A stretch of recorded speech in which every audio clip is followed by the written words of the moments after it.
नमस्कार. BMS second year रसशास्त्र एवं भेषज कल्पना याचा आज आपण पेपर 2चा ॲनालिसिस करणार आहे. म्हणजे आज तुमचा रसशास्त्राचा पेपर झाला, थेरी पेपर, तर तो तुम्हाला चांगलाच गेला असेल अशी मी अपेक्षा करतो. पेपर थोडा मीडियम लेवलचा होता, जास्त पण हार्ड नव्हता, जास्त पण इझी पण नव्हता. मीडियम लेवलचा पेपर होता, थोडा लेंदी होता. तुम्ही व्यवस्थित सॉल्व केला असेल अशी अपेक्षा आहे. जर तुम्ही आपला मोस्ट एक्सपेक्टेड क्वेश्चनचा व्हिडिओ पाहिला असेल तर तो तुम्हाला पेपरमध्ये खूप फायदा झालेला असेल, कारण त्यातच 60 ते 70 मार्काचा पेपर आपला त्यातच होता. 60 ते 70 म्हणजे SAQ आणि LAQ फक्त, MCQचे 20 मार्क वेगळे. तर अशा प्रकारे जर तुम्ही एक्सपेक्टेडचा व्हिडिओ पाहिला असेल तर तुम्हाला खूप उपयोग झाला असेल. मी तुम्हाला अजून एकदा सांगतो की मागचा जरी तुम्ही व्हिडिओ पाहिला नसेल किंवा इग्नोर केला असेल किंवा राहिला असेल बघायचा, तरी तुम्ही इथून पुढचे मोस्ट एक्सपेक्टेडचे क्वेश्चनचे व्हिडिओ नक्की पहा. नक्की तुम्हाला युनिव्हर्सिटी एक्झाममध्ये ते हेल्पफुल राहतील. तर रसशास्त्राचा पेपर 2चा थेरी पेपर तर तुमच्यासमोर असेलच. तुमच्यासमोर आता या व्हिडिओमध्ये तुम्हाला दिसत आहे मोस्ट एक्सपेक्टेड क्वेश्चन्स. त्यामध्ये सुरुवातीला आपण पाहिलं होतं औषधी प्रयोग विज्ञान, तर त्यावर तुम्हाला एक SAQ आला होता. त्यासोबत तुम्हाला प्रशस्त बेससुद्धा मी तुम्हाला सांगितलं होतं, तर ते सुद्धा तुम्हाला कंबाईनमध्ये क्वेश्चन विचारलेला होता.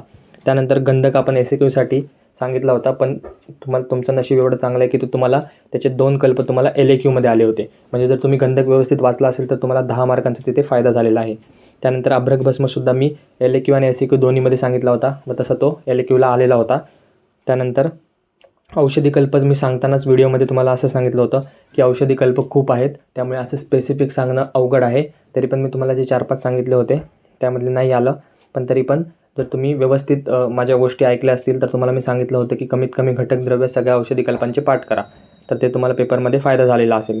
त्यानंतर नेक्स्ट तुम्हाला न्यूट्रासिटिकलवर एक प्रश्न विचारला होता. त्यामध्ये तुम्हाला कुष्मांड अवलय लिहायचं, कुष्मांडाचा उपयोग लिहायचा होता. तर ते सर्व पॉईंट न्यूट्रासिटिकलमध्येच येतात. न्यूट्रासिटिकलचा जो हँड रिटन नोट्सचा व्हिडिओ आहे तो जर तुम्ही पाहिला असेल तर त्यानुसार तुम्ही उत्तर लिहू शकला असाल. त्यानंतर फार्मॅकोविजिलन्स किंवा ADR असे दोन्हीपैकी एकावर प्रश्न सांगितला होता. तुमचं लक खूप भारी आहे की दोन्हीवर प्रश्न आला होता, ते पण सेपरेट SAQ. तर फार्मॅकोविजिलन्समध्ये ASU आणि H ड्रग्सचं लिहायचं होतं आणि ADRचे तर टाईप्स लिहायचे होते. तर हे दोन्ही प्रश्न खूप सोपे होते. व्यवस्थित तुम्ही अटेम्प्ट केला असेल अशी अपेक्षा आहे. तर अशा प्रकारे 4 ते 5 SAQ तुम्हाला हे आले होते, व सोबत 2 ते 3 SAQ तुम्हाला डायरेक्ट औषधी कल्पांचे आले होते, जसे की इच्छाभेदी रस, त्यानंतर पंचगुण तेल. तर ते तुम्हाला मी प्रेडिक्शनमध्ये सांगितलंच होतं की कल्प खूप मोठा टॉपिक आहे, 17 ते 18 कल्प येतात, त्यापैकी कोणताही तुम्हाला विचारू शकतात.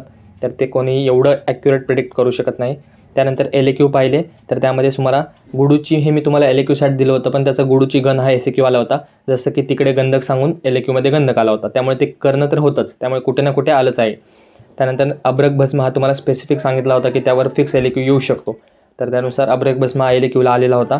आणि औषधी कल्प 2 या टॉपिकच्या अंडर 17 ते 18 कल्प येतात. त्यामध्ये तुम्हाला च्यवनप्राश अवलय देखील मोस्ट एक्सपेक्टेडमध्ये सांगितला होता, कारण तो खूपदा प्रिव्हियस इयरला सुद्धा आलेला होता आणि यावर्षी देखील च्यवनप्राश आला आहे. तो व्यवस्थित तुम्हाला लिहिण्यासारखा पॉईंट होता, त्याचे 10 मार्क तुमच्या हातात होते. आणि त्यानंतर अशोक अरिष्ट सांगितलं होतं. जर तुम्ही अरिष्टबद्दल थोडंफार वाचलं असेल तर तुम्ही अमृत अरिष्टाबद्दल थोडंफार लिहू शकला असाल. त्याचे कंटेंट जरी माहीत नसले तरी तुम्ही त्याचे निर्माण विधी काय ना काहीतरी लिहिलेलं असेल अशी अपेक्षा आहे. पेपर त्या मानाने पेपर जरा ठीक होता, बरा होता. तर इतर विषयाचे जर तुम्ही मोस्ट एक्सपेक्टेड क्वेश्चनचे व्हिडिओ पाहिले नसतील तर ते आपल्या चॅनलवर अपलोडेड आहेत, ते आवश्यक पहा. ते तुम्हाला एक्झाममध्ये खूप उपयोगी पडत आहे. हा जर तुम्हाला व्हिडिओ आवडला असेल तर व्हिडिओला लाईक करा, चॅनलला सबस्क्राईब करा. तसंच मोस्ट एक्सपेक्टेड क्वेश्चनची सिरीज पाहिली नसेल तर ती पहा, तुमच्या इतर मित्रांमध्ये शेअर करा. असंच भेटूया एका नवीन व्हिडिओमध्ये नवीन टॉपिकसोबत. धन्यवाद. So guys, subscribe Ayurveda essence for more such videos. You will get all handwritten notes here.